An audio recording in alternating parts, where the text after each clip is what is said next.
भिटशा मावा खे ख़बर ॾींदा हलूं त न्यू सईदाबाद बाईपास ते पीर CNG वटि NLC जी तेज़ रफ़्तार टालर मोटरसाइकिल ते शहर मां बाईपास ते वेंदड़ मोटरसाइकिल खे टक्कर हणी किरण बाद उन जे मथां चढ़ी वियो आहे। नतीजे में मोटरसाइकिल सवार न्यू सईदाबाद जे मंदर मोहल्ले वासी 17 सालनि जो नौजवान रेहान राजपूत वल्द मरहूम मोहम्मद लुकमान राजपूत मौके ते चिपाड़जी फ़ौत थी वियो, जॾहिं त ॿियो नौजवान ज़ुबैर राजपूत वल्द मोहम्मद हाशिम राजपूत सख़्त ज़ख़्मी थी पियो आहे। फ़ौतीअ ज़ख़्मियुनि खे न्यू सईदाबाद तालका इस्पताल आंदो वियो आहे, जिते ज़ख़्मी खे फौरी तौर इमदाद ॾेई वधीक इलाज लाइ लम्स इस्पताल हैदराबाद उमाणियो वियो आहे। फ़ौती जो लाश इस्पताल जे मुर्दा खाने अंदर रखियो वियो आहे। हादसे खां पोइ टालर ड्राइवर टालर छॾे फरार थी वियो आहे।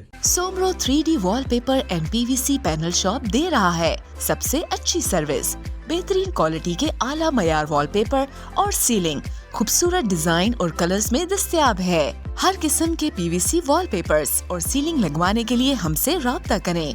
हैदराबाद, कासिमाबाद, लतीफाबाद, जामशोरो, मीरपुर खास और सिंध के मुख्तलिफ शहरों में सर्विस मौजूद है। Soomro 3D wallpaper and PVC panel. राब्ता नंबर रंजन अली सोमरो 0333 370 2516, व्हाट्सएप 0333 370 7886। मज़ीद ख़बरनि ऐं तफ़सीलात लाइ विज़िट कयो असांजी वेबसाइट www.awamiNewsHD.com ऐं ॾिसंदा रहो अवामी न्यूज़ HD।